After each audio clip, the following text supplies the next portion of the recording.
Tuhan bersamamu.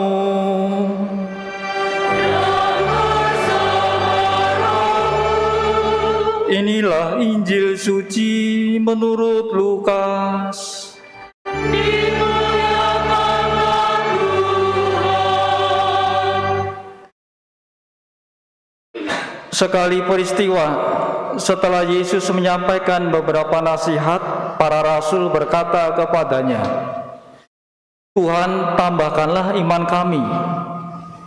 Tapi Tuhan menjawab, "Sekiranya kamu mempunyai iman sekecil biji sesawi saja, kamu dapat berkata kepada pohon ara ini, 'Tercabutlah engkau dan tertanamlah di dalam laut,' dan pohon itu akan taat kepadamu. Siapa di antara kamu yang mempunyai seorang hamba yang membajak tanah atau mengembalakan ternak, waktu ia pulang dari ladang akan berkata kepada hamba itu, 'Mari segera makan'? Bukankah sebaliknya, ia akan berkata kepada hamba itu, 'Sediakanlah makananku, ikatlah pinggangmu dan layanilah aku sampai aku selesai makan dan minum. Sesudah itu engkau boleh makan dan minum.' Apakah ia berterima kasih kepada hamba itu karena hamba itu telah melakukan apa yang ditugaskan kepadanya?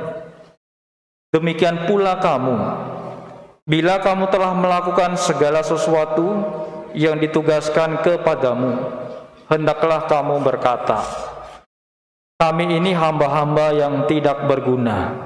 Kami hanya melakukan apa yang harus kami lakukan.'" Demikianlah sabda Tuhan. Terpujilah Kristus.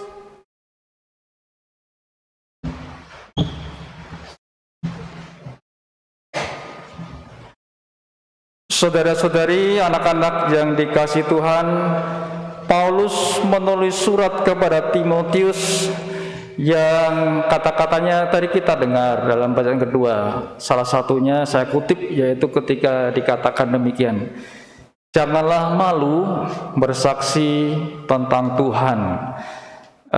Saya memaknai jangan malu bersaksi tentang Tuhan itu agar kita katakanlah bangga ya, kepada iman Katolik ya.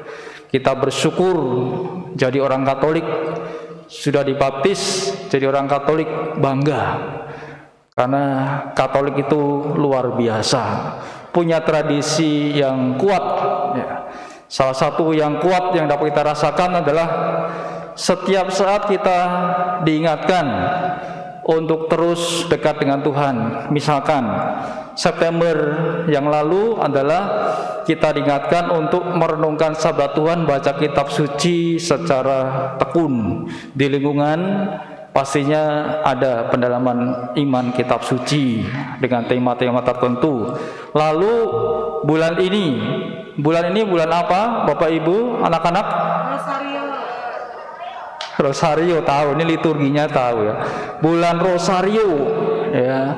Karena nanti di Oktober ini ada peringatan Maria Ratu Rosario. Dengan Rosario, dengan doa-doa itu dapat melawan kekuatan jahat, melawan musuh. Kurang lebih seperti itu maknanya. Maka khusus Oktober bulan Rosario, Mei bulan Maria. Lain ya. Mei itu Maria, Oktober Rosario, khusus berdoa Rosario. Nah, bangga. Nanti November bulan apa? Arwah orang beriman. Kita ingat saudara-saudara kita yang sudah meninggal, kita doakan di November 1-2 November itu pesta hari raya, kira-kira itu. Desember kita sudah siap-siap menanti perayaan kelahiran Tuhan. Nah, itu Katolik punya tradisi yang kuat dan itu kita bersyukur, kita bangga. Maka jangan malu bersaksi tentang Tuhan, jangan malu jadi orang Katolik, harus bangga, harus bersyukur dan berusaha mewartakan sabda Tuhan. Saya juga merasa bersyukur bangga seorang Katolik. Kalau beberapa hari yang lalu sempat ziarah ke Mesir, ke Yerusalem, Palestina. Di situ gereja Katolik masih ada di Mesir ada. Kami sempat misa di gereja Katolik di Mesir. Di Israel yang notabene itu kebanyakan orang Yahudi, agama Yahudi, gereja Katolik juga ada di mana-mana dan dilayani oleh para romo OFM atau Fransiskan. Karena romo-romo Fransiskan itu menjaga tanah suci, tugas mereka itu. Maka bangga dapat misa di gereja-gereja di sana. Di Palestina juga, di Bethlehem itu gereja Katolik juga ada, besar, bagus. Nah, maka kita harus bangga dari orang Katolik, sekali lagi sudah dibaptis, itu disyukuri, dijaga terus imannya. Maka anak-anak juga sejak kecil berusaha menjaga iman, ya. Orang tua berusaha memelihara iman anaknya.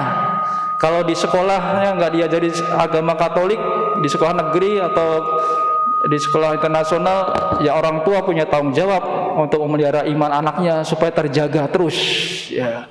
Bagaimana agar iman anak terjaga? Ya caranya gampang. Silakan doa bersama dalam keluarga, rosario bersama, ziarah di Gua Maria bersama dengan keluarga. Itu cara-cara yang sederhana sebenarnya, cara yang biasa. Baca kitab suci, mudah-mudahan itu menumbuhkan iman anak dan iman semakin bertambah, ya. Iman bertambah seperti tadi diminta para rasul, tambahkanlah iman kami, karena mereka merasa imannya itu belum tambah, ya, belum cukup kuat. Justru mereka imannya dapat dikatakan kalah kuat kalau dalam Injil Lukas ini dengan orang yang berdosa, orang yang sakit dan orang asing. Orang-orang ini justru imannya kepada Kristus kuat, sehingga yang merasa sakit percaya kepada Kristus sembuh, yang berdosa datang kepada Kristus diampuni. Orang asing justru percaya kepada Kristus dan mereka diterima selamat. Nah itu, maka para murid merasa belum punya iman yang cukup ini, maka mereka minta tambahkanlah iman kami. Tuhan mengatakan apa kemudian? Kalau kamu punya iman sekecil biji sesawi saja, maka kamu dapat memindahkan pohon ara. Bapak Ibu pernah melihat pohon ara, anak-anak? Kebangetan ya kalau belum pernah ya.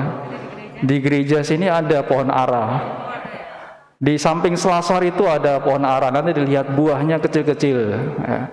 Pohon zaitun juga ada. Tetapi ya dimaksud pohon ara di sini, Injil Lukas, bukan pohon ara yang seperti di sini yang berbuah kecil itu. Kalau sudah matang rasanya manis. Tapi pohon ara yang akarnya kuat, batangnya kuat, sehingga kalau dicabut tuh susah. Pohon ini begitu kuat, besar. Nah, gambaran tadi kalau punya iman yang sekecil biji sesawi saja mampu memindahkan pohon ara yang begitu kuat, akarnya begitu besar. Ibaratnya iman seperti itu, tapi ini bukan masalah kuantitas, bukan masalah banyaknya iman. Tapi kalau imannya itu sedikit dan itu bermutu, itu yang perlu disyukuri, ya. Punya iman yang bermutu itulah yang mampu membawa kekuatan kepada orang yang mengimani Kristus, ya. Katakanlah seperti itu. Nah, maka juga kaitannya dengan iman, kita dibantu oleh Gereja Katolik di Oktober ini dengan bulan Rosario. Kita moga-moga di bulan Rosario ini khusus mau berdevosi kepada Santa Maria, berdoa kepada Santa Maria, ya. Salah satu devosi adalah rosario, salah satunya, ya. Karena di gereja Katolik banyak devosi, tidak hanya doa rosario, ada doa keraiman ilahi misalkan, ada devosi kepada sakramen Maha Kudus, ada devosi kepada Santo Santa, Antonius Padua, Fransiskus Asisi dan seterusnya. Itu banyak gereja Katolik menawarkan devosi-devosi, tinggal kita pilih mana yang cocok doa atau devosi itu. Jadi nggak mungkin ngambil semuanya kan, nggak mungkin didoakan semua, tapi mana yang cocok silakan Anda punya devosi, sehingga imannya juga tumbuh dalam hati, semakin kuat imannya, ya. Devosi itu tidak wajib, ya. Bagus kalau dilakukan, tetapi tidak wajib untuk dilakukan. Nah itu, maka rosario juga nggak wajib memang, tapi bagus kalau dilakukan. Kalau enggak ya nggak apa-apa. Kalau cocok devosi yang lain, pilih devosi yang lain supaya imannya tumbuh. Juga anak-anak diajari untuk berdoa devosi.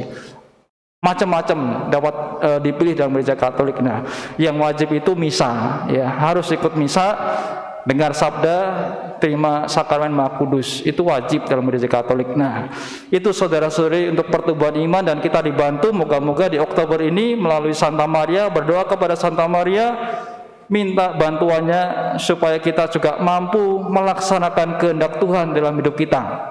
Nah, ketika kita mampu melaksanakan kehendak Tuhan, yaitu tugas kita memang melaksanakan kehendak Tuhan.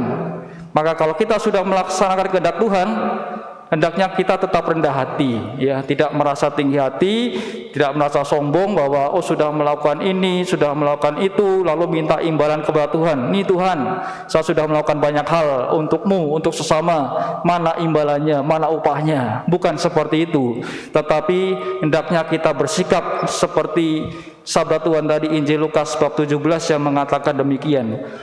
Bila kamu telah melakukan segala sesuatu yang ditugaskan kepada kamu, hendaklah kamu berkata, kami adalah hamba-hamba yang tidak berguna. Kami hanya melakukan apa yang harus kami lakukan. Ya, sebagai hamba yang memang perlu melakukan kehendak Tuhan, kita hamba Tuhan, seperti Maria juga mengatakan, aku ini adalah hamba Tuhan, terjadilah padaku menurut perkataanmu. Kita sebagai hamba Tuhan melaksanakan kehendak Tuhan memang sewajarnya dan sepantasnya. Tidak perlu kita minta imbalan dari Tuhan, minta upah dari Tuhan. Biarlah itu terjadi, memang kita wajib dan itu tugas kita untuk melaksanakan kehendak Tuhan melalui sabda-sabdanya. Nah, maka saudara-saudari kita sebagai pengikut Kristus hendaknya melakukan kehendak Tuhan dan menjalankan tugas kerasulan tanpa membanggakan sebagai prestasi kita dan menjadikan dasar untuk mendapatkan atau menuntut ganjaran dari Tuhan. Nah, itu tadi ya. Maka dari sabda-sabda tadi dan dari surat Paulus kepada Timotius kita dapat mengambil inspirasi bahwa Allah itu memberi roh yang membangkitkan kekuatan, membangkitkan kasih. Janganlah malu bersaksi tentang Tuhan kita. Lakukanlah ajaran dalam iman serta kasih dalam Kristus. Pokok intinya adalah Kristus. Kita mewartakan Kristus, mewartakan Tuhan, jangan malu. Sebagai orang Katolik bangga dan bersyukur, dan sepantasnya dan saatnya kita melaksanakan kehendak Tuhan dalam hidup kita, tidak memikirkan kita ini kemudian menjadi orang yang hebat, yang luar biasa, minta imbalan, jasa, ganjaran dan seterusnya. Yang utama kita berusaha melaksanakan kehendak Tuhan dalam hidup kita. Kita senantiasa mohon Roh Kudus, semoga iman kita dapat terus bertumbuh sehingga kita pun kemudian mampu untuk melaksanakan kehendak Tuhan dalam hidup kita setiap hari. Kemuliaan